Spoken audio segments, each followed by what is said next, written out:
Greetings, ladies and gentlemen. Welcome back to the Future Podcast. Good morning, good afternoon, good evening, whenever you're watching today's episode. Today's episode 26. Yeah. Crazy to hear that out loud. Yeah. It's pretty awesome. Today is a kickoff to a new little mini series. Whenever we did the directors episode, a lot of people liked that one. We went into detail about a lot of our favorite directors. Mm-hmm. So we said, why not deep dive into it some more? Yeah. So we're going to do a little mini series of our favorite directors. Each episode we go for one director and all their movies. We'll talk about a few we haven't seen. Mm-hmm. So that way, if we have to do some homework, we all have to do homework at some point. Not everybody knows everything. You're going to learn something new every day in life. But we know a lot. So Yeah. So today we're going to start with Christopher Nolan. Yeah. One of our beloved directors. One of my favorite directors. Very obvious because it's my favorite movie. Derp. Yeah. But it'll be really fun. We're really excited to do this. Don't know how many episodes there will be.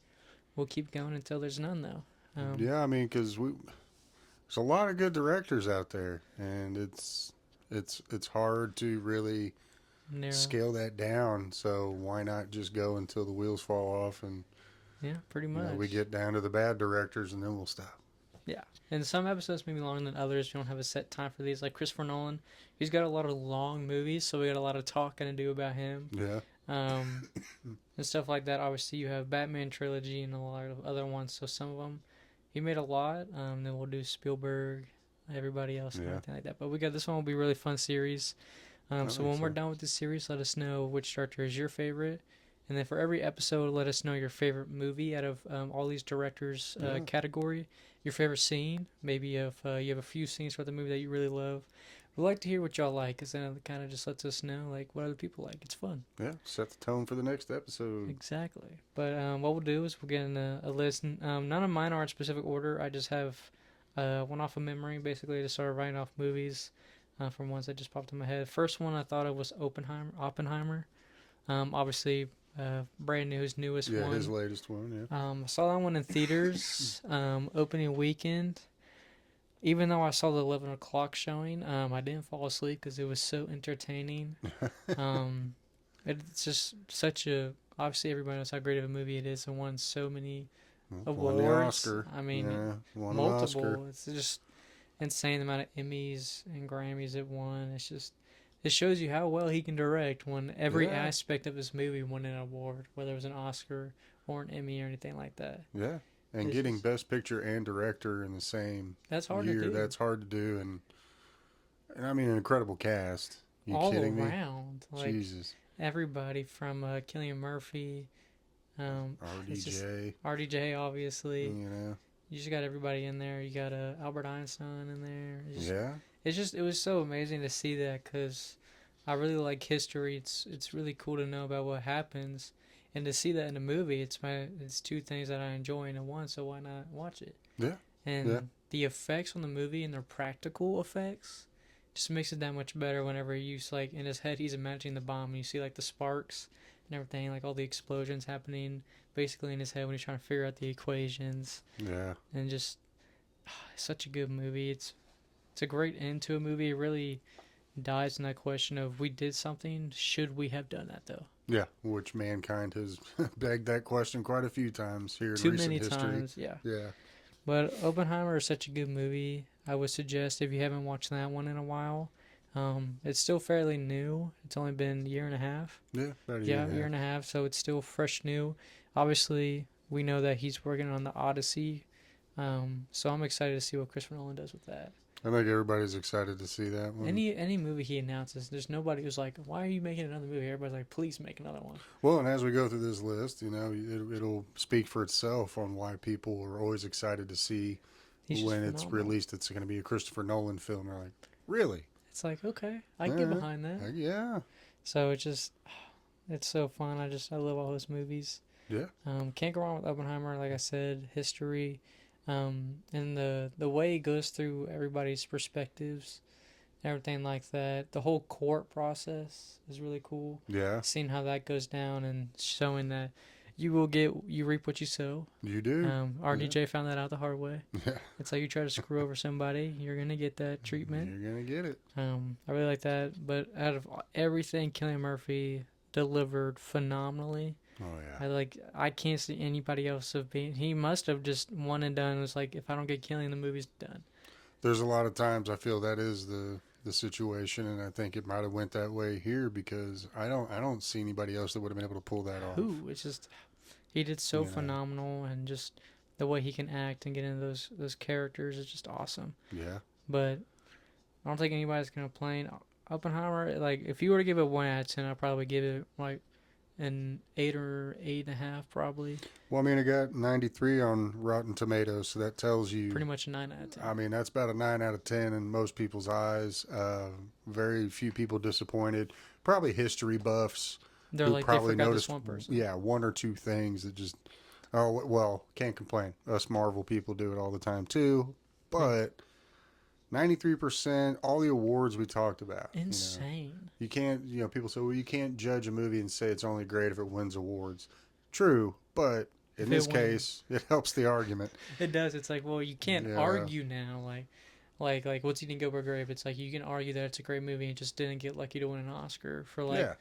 a certain character. But this one is like you can't argue. It's a phenomenal movie and it won all the And awards. it got the awards. So, I mean, BAFTA, Golden Globes, Oscars. I mean, you I name it, remember they watching. took it home. I remember watching all those awards ceremonies. Everybody's like, "Oh, they won again." Yeah. Not shocked. Oh no. It's like it's hard to compete when you have a phenomenal director and a phenomenal all around cast. Yeah. I mean, just because you had Emily Blunt, Florence Pugh, even Josh Peck was in there. Josh Peck, yeah. Like you said, RDJ, Cillian Murphy. It's just those alone, and then you had all the side characters add to it. It's hard to compete. And to take a story that is more or less known, You know what happened. and still make it more interesting, doing it in just a different way, telling it in a different way. Mm-hmm. Yeah, it was pretty good. It was mind blowing. I mean, it definitely took over. If you look at all his movies, they all start from something well known, but he just explores it so much more. Mm-hmm. Like the next movie that I had on here was Interstellar. Yeah. And the concept behind Interstellar, it's a little. If you haven't seen it now, spoiler, I guess. I'm sure most people have that watch his stuff have seen it. So with Interstellar, we know it's about space travel, trying to save the human population from going extinct. That's a common thing with a lot of space movies is you're trying to find a way to somewhere else to save the human race. But he took it and he expanded it tenfold and made you wonder what was happening the entire time. From each planet they went to, the time difference was changing. So the first planet he went to, they were there for I think like not even an hour, and 23 years went by on Earth. Yeah. So his kids are the same age that he was when he left, but he's only an hour older. So it goes down so many rabbit holes of trying to do this and everything like that. But the way he explains it the entire time, and then for the big twist at the end where the reason they were sent into space wasn't to save mankind but to start over. Mm-hmm. So I was watching it yesterday because we were frozen here in Texas, so I had to find something to watch. I was like, why not watch a Christopher Nolan movie? Yeah, why not? About to talk about it. So I was watching that, and it's so crazy to see that unfold and everything like that. And that only one of the astronauts knew what was happening, the rest didn't. Especially Matthew McConaughey, and he was doing this for his kids. So you can see how that would make somebody mad. Well, let's be honest. I don't think McConaughey knows what's going on most of the time anyway, but... No, he's on that's something. all right. That's with him, it's very all right. He makes that very well known. But it's just... The lesson in that movie is very, very awesome. Yeah. And then obviously you have the most quoted, I guess, line from the movie is when he's telling, "Don't let me go, Murph." Basically, "Don't let me go, Murph," and everything like that. And he sounds like McConaughey the entire time. He's got his own unique little. But there again, voice. I mean, it won awards. I didn't watch it. I'm not big into sci-fi like that, and definitely I don't watch a lot of McConaughey films. I watch a few of them. There's a few. But I mean, it got best visual effects. It's Oscar. A stunning movie though. To look at it. I mean, there again, Christopher Nolan's good at how he directs films, and he gets the best out of the situation. If anything else, it will be visually pleasing. Every single one. Whether you enjoy the film 100% or not, because like with Interstellar, even though it was that good and that many awards, 73% on Rotten Tomatoes. Yeah. So there's a lot of people that are going to go, it looked unbelievable. It's a slow movie though. And But it was still, you know, I heard it was really good. It won several awards. Matt Damon and McConaughey. I mean, I will say Matt Damon plays such a good Weasel in that movie. I was watching yesterday. He makes me so mad in that movie. He's such a little wee word. It's just like, dude, you could play such a weasel in some of these movies. It's yeah. unbelievable. Yeah, well, that's where hanging out with Ben Affleck most of your life probably kind of pick those things up a little bit. Probably. Yeah, Start picking up on exactly. his mannerisms. But Matt Damon was just little baby the whole time. But Yeah. it's such a good movie of him showing that he's really doing this to save his kids the entire time. Mm-hmm. And then, like I was saying, that most quotable part is when he's in like the fifth dimension, because he's trying to save Earth, and he puts himself in a black hole. And that scene alone visually was amazing. Then he ejects himself out of the spaceship, and he's just falling, and he realizes he's falling, and like that gave me goosebumps just to see him falling. He's screaming. Yeah. It's like, that's what are you gonna do? You're falling in an endless pit. You're in the middle of space. And then he finally catches on, and then obviously at the beginning we know there's a ghost that's trying to speak to the daughter, and we find out that was him from the future speaking to her past self.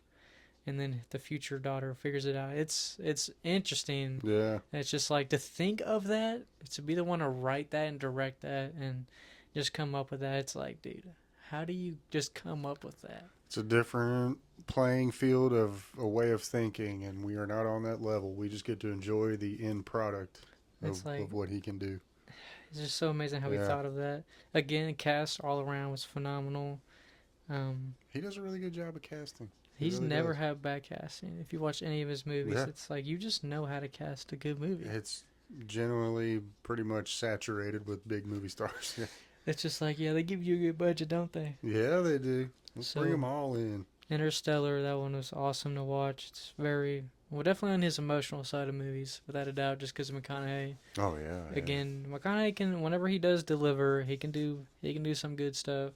Mm-hmm. It's just sometimes he plays the goofy role. Well, he's enjoying life. He comes off as goofy as hell. You got to enjoy it. I mean, you got a good job. Yeah. You make the money. How can you not enjoy it? But Interstellar is just so amazing. I love it. I like space movies. It's so interesting to see what people think would happen if we went to space. Mm-hmm. Obviously, I don't think we'll ever go into a black hole because we would just probably die. Yeah, I mean, I don't think there's a way for us to work around that. It's not advised from what NASA people would tell you. Probably not a good idea. Yeah, I think you would just, you don't want to try it. You don't want to try it because I don't think they even know what the hell's going to happen to you. You don't. We've never been in one, so how would we know? Let's not start now. No, please not.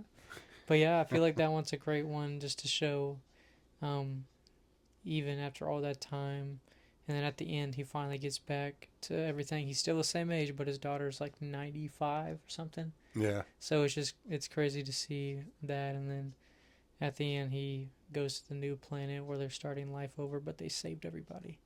So if you really want to watch a good, what was it, 3 hours? Yeah, it's about 3 hours. It's about 3 hours. All of his movies are about 3 hours. They're all about 2.5, 3 hours. He's got a lot of story to tell. I was about to say, that's better than rushing it. You don't want to rush these great stories. Yeah, that's what ruins them sometimes. I don't like it when we rush movies. Great example, the second Venom movie, they rushed that one way too quick, and you can tell they rushed the writing. Mm-hmm. You could tell a movie immediately when they rush the writing, because you're like, you could have expanded that another 30 minutes, but... Yeah, we don't mind exploring this sometimes. It's okay. But some people just like to get that paycheck as quick as possible. Yeah. And it hurts you in the long run. It does. Hurts a lot of people in the long run. Which is how you can tell a good and bad director. For my next ones, I just put the Batman trilogy. Obviously, some of his most known work. Mm-hmm. I feel just because Batman is the most known superhero probably of all time. I talk about The Dark Knight quite a bit. I've explored that one a lot. Mm-hmm. So I guess we'll talk about the other two first, and then we can hop in that one. But with Batman Begins, I know I like that one a lot. It's a great origin story. Really, you get to see the build-up of Batman. Because we all knew like how his story began with his parents being shot, while they were getting mugged. But we never really got the in-depth story of between then and him being Batman. Like what really happened. So it was really cool to see that, him falling into the cave and seeing all those bats just whoosh, come at him, and then we get to see him in the prison. Even though he's rich and everything, he does that to himself. Yeah. because he's trying to prove a point. It's like I don't want to be this just rich guy who gets everything handed to him. Yeah. It's like I want to be respected, earn what I want, and everything like that. Go we get to hell see on that earth. build of character. Yeah. And then obviously you got Liam Neeson in there. You can't go wrong with Liam Neeson. He's just... You gotta love him. His Ra's al Ghul, which I did love how Nolan, knowing that he had such a grounded, down-to-earth superhero, Mm-hmm. he picked, in my opinion, the three, well, I guess four if you consider Two-Face in The Dark Knight. And Scarecrow, so yeah, five. Yeah, 5. He picked the most grounded villains, I think, that Batman has, because he does have a couple of villains that are a little bit over the top, kind of cartoonish with Mr. Freeze, Clayface, and Penguin. those. Not to say they're terrible, but they are a little bit more over the top and more unbelievable than Ra's al Ghul, the main protagonist or antagonist in Batman Begins. You did have the Scarecrow. They were working together in that essence. And then the second one, he's in that one as well. He kind of trigger him in there. But then you got, he's got the Joker, who's just a sociopath who has a penchant for makeup and burning things. So that just makes it even worse. And then with Bane in the third one, it's like I know a lot of people gave him flack for that because yes, that Bane is not comic book accurate at all. But it's more of an action movie than anything. But would you prefer the Joel Schumacher version of Bane? Because y'all need to get your facts a little bit more clear when y'all complain about character work, because I thought what Tom Hardy did with Bane, awesome. It was so realistic, but still so menacing because he had zero fear, because it wasn't a magic serum that was making him unstoppable. He's just an insane piece of unit. And it was his knowledge. He was so smart. He knew everything. Combat. He knew how to do this. He knew how to do that. He wasn't afraid to die. He had an army behind him too. Yeah, that would just sacrifice themselves for him. So it's like what Nolan did with that trilogy was just awesome. It was awesome, and it really broke the ground. I know Iron Man helped, but I think that really made it easier for Christopher Nolan to come in and go, okay, I'm going to take this genre real quick. Yeah, you're like, we'll let Marvel have the super, super fun stuff. I'm going to make this grounded and make you wonder if it could actually happen. Yeah. Because there's times in the movies you're like, that could happen. Yeah. Like, because in the second one, at the end, we almost see Batman die from a falling. It's like, well, if he fell the wrong angle, he would have died from that. He's just a man. And you see him limping as he's running, so it's like he's not perfectly fine. It's like he made every aspect seem realistic. Yeah. The first one, you see parts from that whenever he's trying to learn how to adjust to it and everything like that. Yeah. You see the toll on his body, and then obviously Alfred makes fun of him. All those push-ups. You can't move the wooden thing on fire. Oh, yeah. I use that line on them all the time after watching that. Oh, yeah. Every time. But I love the third one with, obviously, Tom Hardy. Just all the quotable lines. Yeah. You nearly adopted the duck. I was born into it. Tom Hardy was great. I don't think anybody else could have played that the way he did. I thought it was cool how they still found a way to incorporate that he wears a mask. I mean, there again. One of the coolest looking masks, too. Christopher Nolan's no idiot. He understands that they still have to pretty much look like they do in the comics for you to understand that's the character I'm trying to bring to you. But how can I make that more realistic? Like with Scarecrow. He's not going to walk around in a Scarecrow outfit, like you see in the comics and in the animated series. Yeah, especially animated ones. He's going to... He's got that mask on. Just have the mask. And he hits you with the spray. Which is a scare tactic. One of the coolest scenes is whenever he sprays. He's trying to spray Batman. He sprays it, and Batman makes him spray himself. And you see that Batman with like all black and the goo coming out of his mouth. Yeah. It's like, dude, it's like that would make you shit yourself. Well, I remember seeing the previews and the trailers and commercials for Batman Begins, and they kept showing that clip.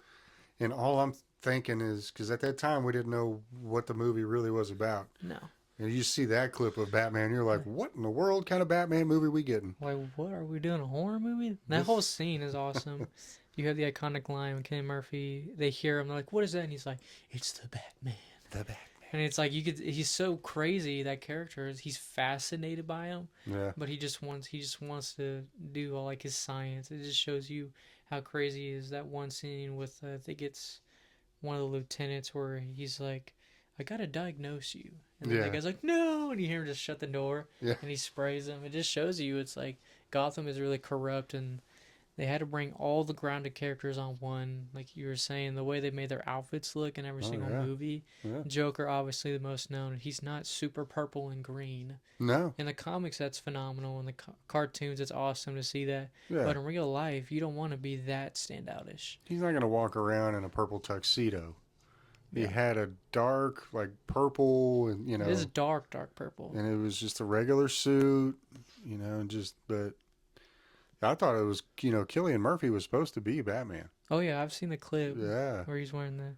So he almost got that, but I'm glad he got to play Scarecrow. So that would have been a little more interesting, but I think Bale was the perfect pick.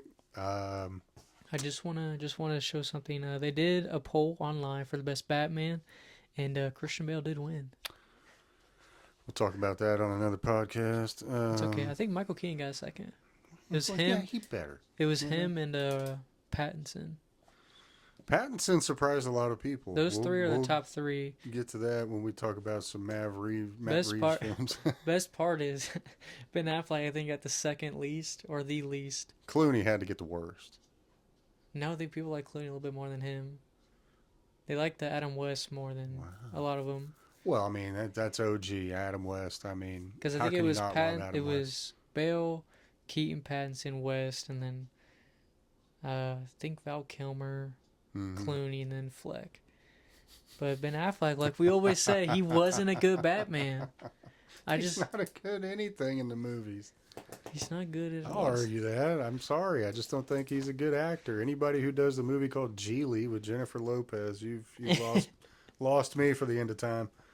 So that just defends our point that I had to throw out that. Back to the good movies. Yeah, but he did phenomenal with that trilogy, and what I found awesome was you look at the Rotten Tomatoes scores, like Batman Begins, 85%. Still good for a superhero movie. That's good considering what we were getting at for superhero movies back then. Oh, yeah.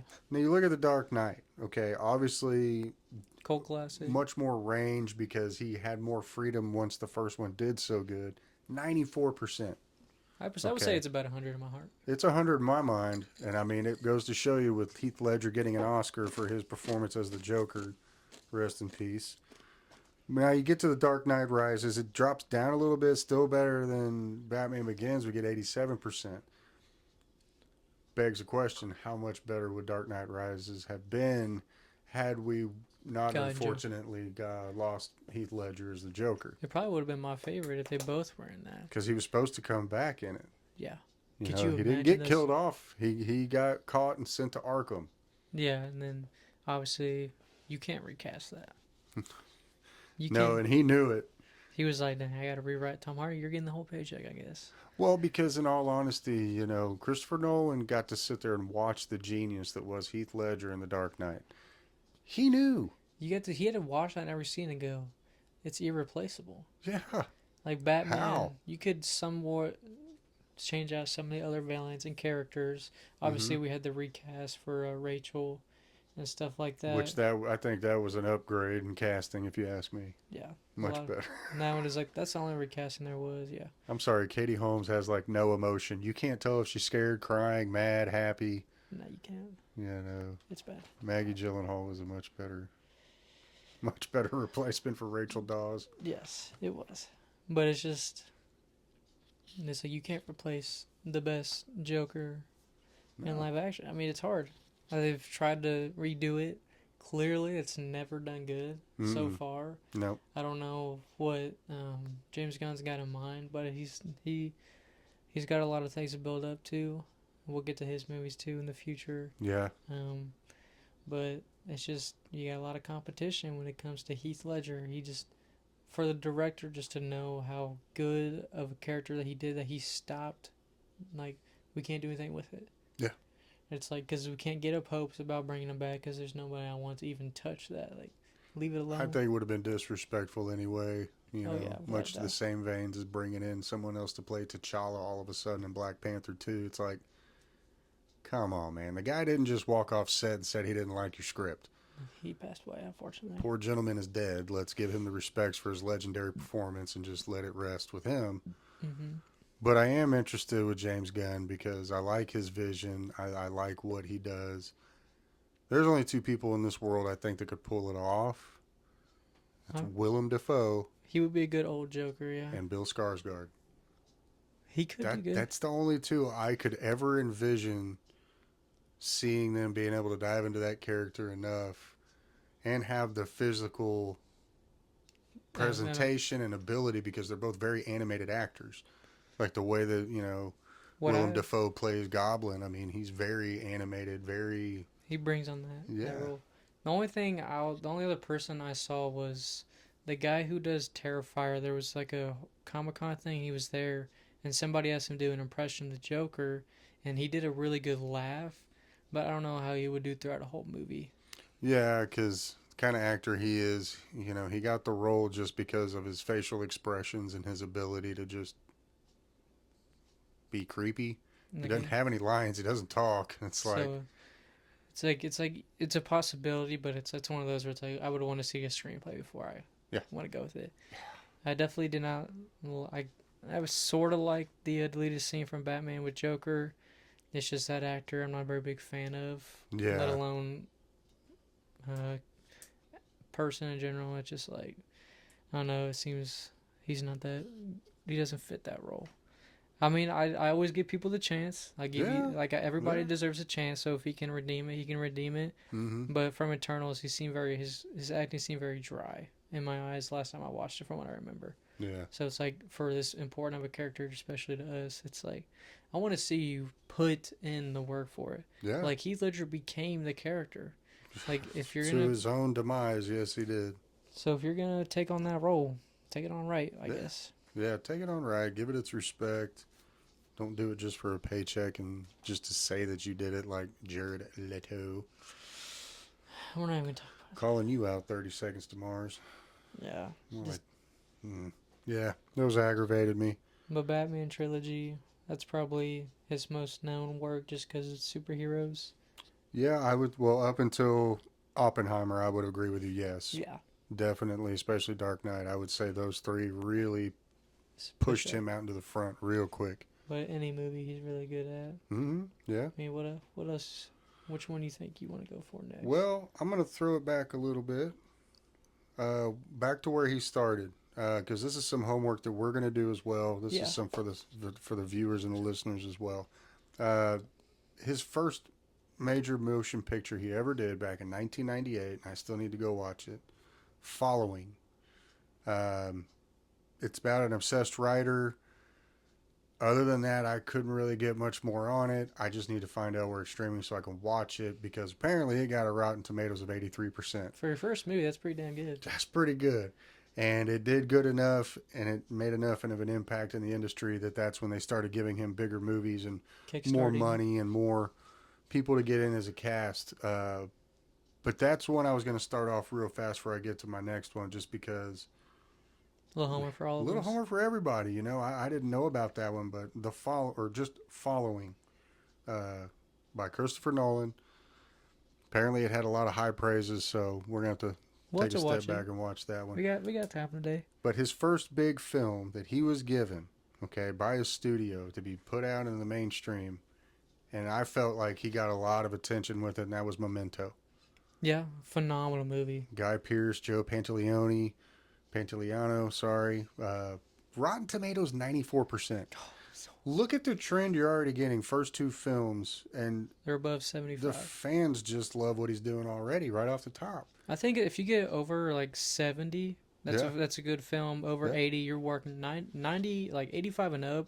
It's a pretty damn good movie. Because I know a lot of people go, "Oh, you're going off Rotten Tomatoes." It's like, well, that's the true fans. It is, and I kind of go off of it now. Like my son has gone on to say several times, we'll give any movie a chance to prove the critics wrong, because my favorite genres, critics usually crap on anyway, and I still love the films. So it's just, I kind of use that as a basis of, okay, going in, don't have too much expectation. A little fun fact I was when watching the movies, the critic score never is correct. No. The critics were like, Craven's such a good movie. It's so good, and the fans like, it's terrible. This is a horrible movie. So never listen to the critics because they're getting paid to tell you it's good so they can make money off of you. Yeah. Listen to the Rotten Tomato score because that's when fans go. You look at those reviews and you're like, it's pretty bad movie. There's a few cool looking scenes. Right. Action's cool, but storyline is terrible. So like, Rotten Tomatoes is good in that way because the fans are like, okay, like Memento. Yeah. Having that good of a score is just like first huge film. Yeah. First big box office release with big name actors, and I mean, it's still good to this day. And it's just, it I shows mean, Guy you. Pearce is creepy in that one. He's a creep in almost every movie he does, but he's just, especially in Count of Monte Cristo. Yeah. He's a drunken really in that one. Well, he's a drunkard, just Asshole. terrible piece of a human being. Yeah, that one. But yeah, and that one came out in 2000. So that's, when he first started really coming out, being noticed by the fan base. So you think of from 2000 to 2023. Some just banger. Just banger after banger. As to quote Seamus, banger after banger after banger. It's just good. We'll go over the last few that he's got here. I'll do one more, and then I'll let you jump in if you want to again. Okay. Next one that came out, I remember this one because I went and saw this in the theaters. And the main reason was because it's one of the first times we got to see Robin Williams be scary. And that was in Insomnia. Yeah. Okay. 2002, Rotten Tomato score, 92%. So here we are again, third movie in, still up there. But Al Pacino and Robin Williams, unbelievable duo. To see Robin Williams play somebody that creepy, based in Alaska, time of year was where it's 24 hours of daylight, and then it's just, he starts kind of going crazy. Pacino plays a detective trying to find a killer down there, down there in Alaska, I guess you'd say. And, but starts going a little crazy because he can't sleep because it's daylight 24 hours a day and he's not used to it. Yeah. But it's a great movie. Two of the greatest to ever do it, Al Pacino and Robin Williams. I thought it was a phenomenal story. Great twist. Hilary Swank. She's in it, supporting actress in it. One of the few movies I really like her in. She's one of those for me, like, billionaire, whatever. But that's a good one to go watch if you want to see how, and I like how Nolan started off real dark in the early parts of his career. You got to make a name for yourself. Yeah, he didn't really lighten up either. I'm starting to look at these like, you didn't really lighten up, did you? No. He's a dark individual. But Pacino, Robin Williams, Insomnia, I love that one. I need to watch that one again. It's been a while. It's been a while for me too, so we got 2 movies to catch up on. Yeah. So we got plenty of time. Oh, There's always time for that. You want me to keep going? You got one you want to throw in? Throw in one more and then I'll hop in. All right. I'm going to save one of them I know you really enjoyed, but throw out the next one. Prestige. Prestige. Great movie. It was the first time him and Bale working together. I think that's really what, kicked off. Lent him into, I want him as my Batman. I think he kind of knew the kind of character work that Christian Bale does. And saw what his previous work prior to eventually working on Batman plus the Prestige. You got to see all that. Yeah. And then just go, that's my Batman right there. Well, and Hugh Jackman also, I mean... Those two counteracting each other? I didn't think they would have that much chemistry together. And it's like, holy cow, you two, man, y'all are pulling off of each other. This is fun. But, based, I want to say back in the 1700s, they're magicians. Might be the 1800s, but... Probably 18. Before modern technology, we'll just say that. No cars, no telephones. But, yeah, old school magicians, a rivalry. One steals tricks from the other one doesn't get credit for it, the other one becomes famous, the other one seeks revenge. Ultimate revenge. What you find great is that nobody realizes that Christian Bale has a twin the entire time. When you find that out at the end, you're like, Christopher Nolan, you just had to get one more. Come on. He's good at those random little twists. Yeah. Yeah, it was, but the Prestige, it's really good. Slow burner, really good. Pay attention. Blanking on her name right now, the one that plays the magician's assistant. But was it Amy Adams? No, I'm not sure. I'm bad with names. not Amy Adams. Think of it a minute. But I mean, well told story about revenge. The other character has no idea what's going on. He's trying to figure out this mystery. He thinks this person, da da da da da. Just a good whodunit, just all around good movie. The visuals are great because it's about magicians. Yeah, so it's awesome to see that. But the time it takes place in is what makes it even harder because they didn't have like cameras to look at. Yeah. They didn't have videos to rewind. They didn't have anything like that. So Yeah. you're going off of what you've seen or what you've heard. Rachel McAdams. There you go. She's the one that plays the assistant. I got to give her credit because she does a good job in that too. Yeah, those three. It's such a good movie. It's been such a while. I was trying to watch it yesterday, but that one you have to get on DVD or rent it. So I got it on DVD. I'm sure I can find a way to watch it. So I'll have to sneak it. I'll sneak it. I'm taking that one home. I'll sneak it away from her. Yeah, the Prestige. That's a good one. That was a strange time in Hollywood because you had the Prestige, the Illusionist, and a few other. It was like all these directors were trying to do magic. I want to do a magic movie first. No, I do. And it's just like. And then the wonderful Burt Wonderstone comes out. That one's so dumb. Yeah. But yeah, if you want to watch a good movie about magic, revenge, backstabbing, really all around whodunit, like you said, film. Yeah. Sometimes a whodunit is either the best or the worst film. Yeah, and this one, it's pretty damn good. I mean, it had a great twist at the end. I don't think anybody saw that coming. No, it's awesome. Well, I'll jump in. Another one that's basically a twist the entire movie is Tenet. The best clue to what the movie is about is look at the title. It's the same way forwards and backwards. The entire film is so confusing. I've watched it a couple times. I still don't really know what's happening. I have to rewatch it again. But Christopher Nolan really said, "Okay, you want to be confused? I can confuse you pretty much the whole film." Yeah, well, he did. Because the whole time, you're looking at what's happening in your time. And basically, two timelines are happening at the same time. One's in reverse, one's going forward. And it's just counteracting of each other. And it's just so interesting to have that concept of a movie of everything's happening now, but right next to you is a different parallel that's happening in reverse. Yeah. So the main guy, Denzel's son, which he's already done really good in his film, so he's walking in the footsteps pretty well so far. Doing pretty good, he's got a lot to compare himself to. That's some tough shoes to fill. It's like, yeah, that's my dad, Denzel. But his son, I think is it Washington? No, that's his last name. Derp. Washington. What's his first name? I forget what his first name is, but he's so phenomenal in that one. And then once he figures it out, it just gets better and better from there. Robert Pattinson's really good in that one. He plays a good, not like spy, but like agent, I guess. Yeah. But I love all the action scenes in that one because you see some in reverse. They try to figure out how to stop certain things. They try to stop a plane from crashing. That whole scene's really awesome. And then the fight scenes when they're happening. There's one scene where he's fighting somebody and he's seeing that part happen in reverse. So he's trying to figure out how to like counteract his moves, stuff like that. So that whole scene is awesome. But I want to be honest, the amount of times I watched it, I still don't know what's happening. I tried to figure out what's happening, but it's just awesome to watch. I think it's one of those, maybe they did that on purpose. They're like, we don't even know what it's about, but we're going to make this movie anyway. It explains it at the end, but it's been a little while since I've watched it. But, if you want to confuse yourself for a whole 3 hours, Tenet is the way to go.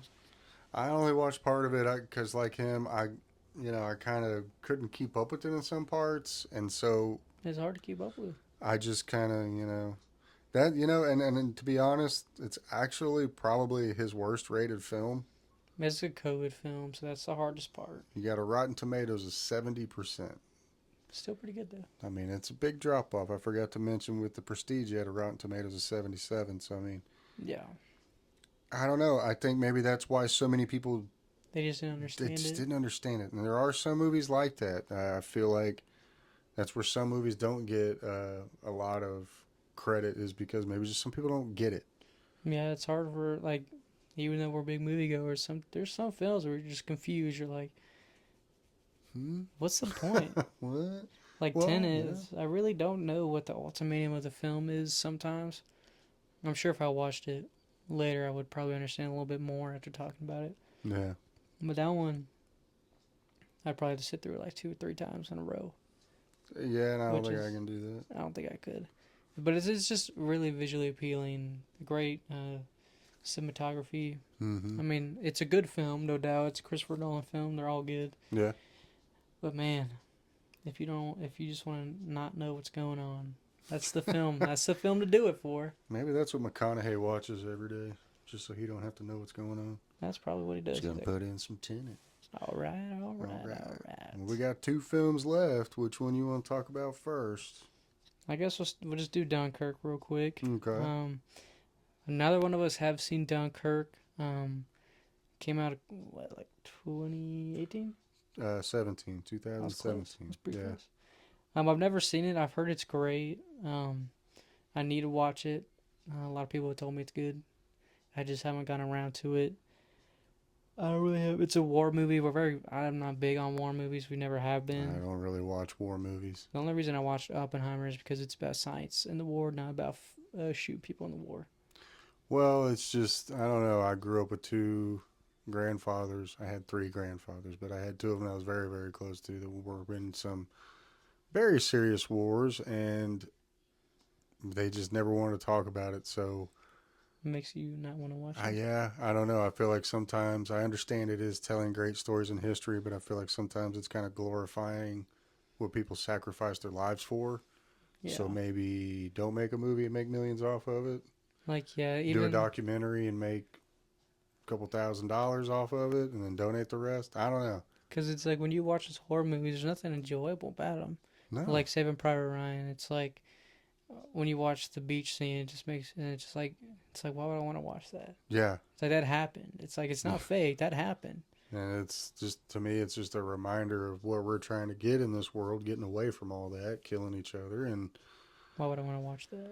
I know a lot of people will say, well, we're trying to celebrate those people's legacies as well. I get that. But that's where I prefer a war documentary over a war movie. Because then it talks about the conflict. Yes. You're not making a profit of billions.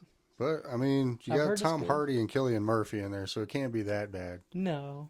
You ever notice that some of these same actors keep popping up? Hey, whenever you're good, I guess.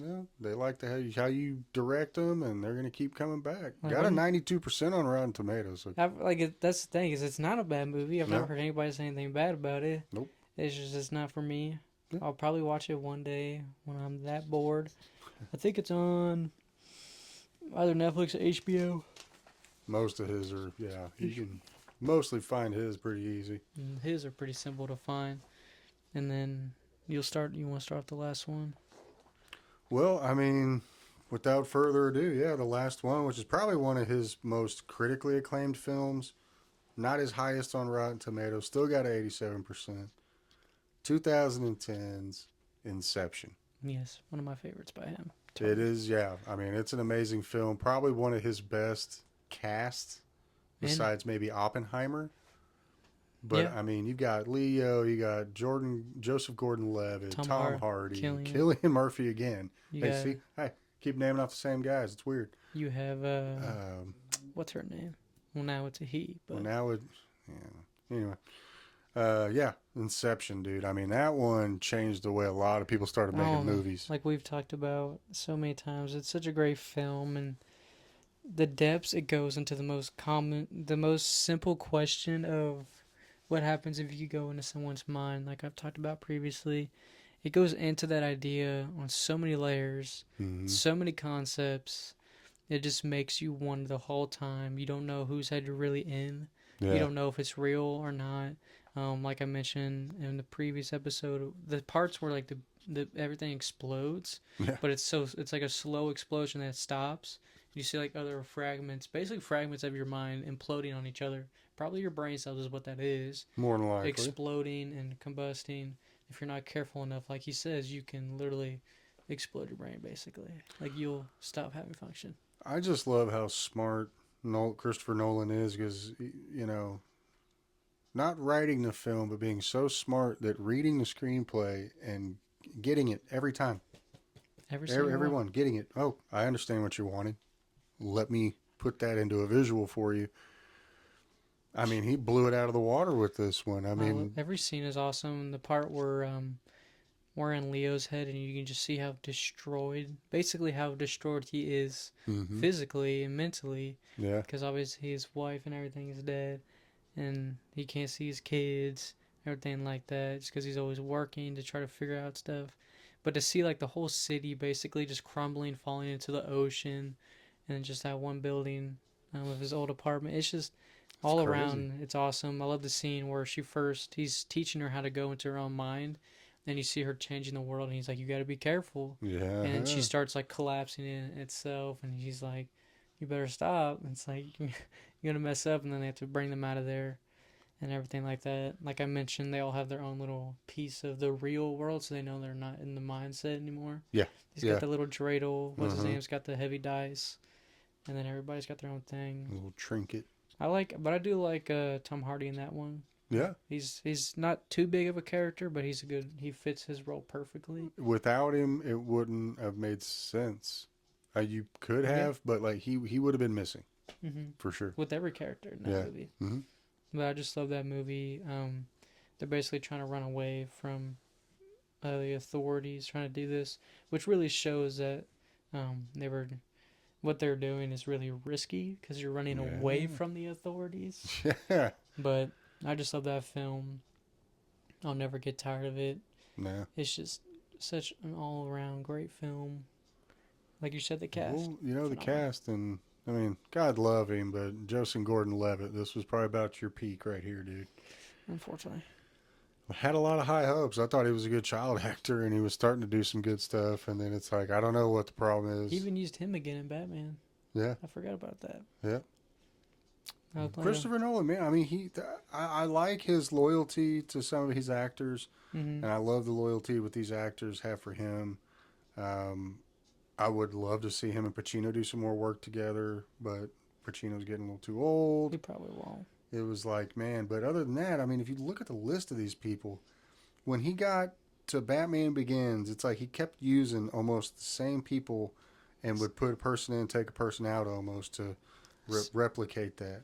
Get someone new in there. I think like Tenet was like the first movie where he didn't have somebody from one of his previous films. And the only thing, what's his name that played it? Alfred. He was the only one. I think he was in Tenet. He was. That's the only person though, I think. So still, see, I mean, one even person then, instead of most of them, but he's always got somebody in there. Obviously, Oppenheimer. He's got Killian in there. Yeah. Everybody else is pretty much brand new. But that just goes to show you, and you'll see that as we do this series of directors. There are so many of them that just consistently want to have the same people around them, or vice versa. The same people want to be around them. It makes work better. It makes it successful. Everlasting impression. And for them, that's what it's about, because that is their job. I know they get paid very well to do it, but at the end of the day, some are better than others. If you're going to do a job, wouldn't you want it to be a dream job? And I mean, for some of these people, I know if I was an actor, Christopher Nolan would be at the top of the list of directors I'd want to work with. They always say it's one of the best directors to work for. Mm-hmm. Just because, you always hear actors say, like, when you're acting, you're given the lines, but you don't want to be told what to do every second, because then you're a puppet. You're not really acting. Yeah. You're just being told what to do. It's like, well, that's not fun. Because I've heard a couple of his actors talk about how his directing is so different. He doesn't really give you notes. He'll let you do the scene, and he'll come back and he'll just be like, "What did you think of that?" Did you think it was good? You're the one in the scene. And they'll say something. He'll be like, "Do this," and he'll just walk off. Like he doesn't, blare into you, But you just need guidance. Yeah. It's like I know I'm the one making the film. Here's the scene. It's like, well, what do you think? You're like, well, I could deliver better. He's like, well, okay, let's do it again. Deliver better. Okay, let's get back to it. It's like, you told me what you needed to fix. Let's go fix it. Yeah. So that's the ultimate. That's what you want a director, somebody who knows, like, you want not only know the ropes and the process and everything, but who knows your respect. Like, Cillian Murphy, he's probably used him the most, I feel. Yeah, so far. Yeah, he's probably been... Him and Christian Bale, because Christian Bale got a whole trilogy, obviously, and then he got The Prestige. But those two, Tom Hardy, those three all tie probably right now if you look at it. Yeah. Those three probably don't really want to work for any other director. They probably are like, I can just do Nolan for the rest of my career. Now I gotta know.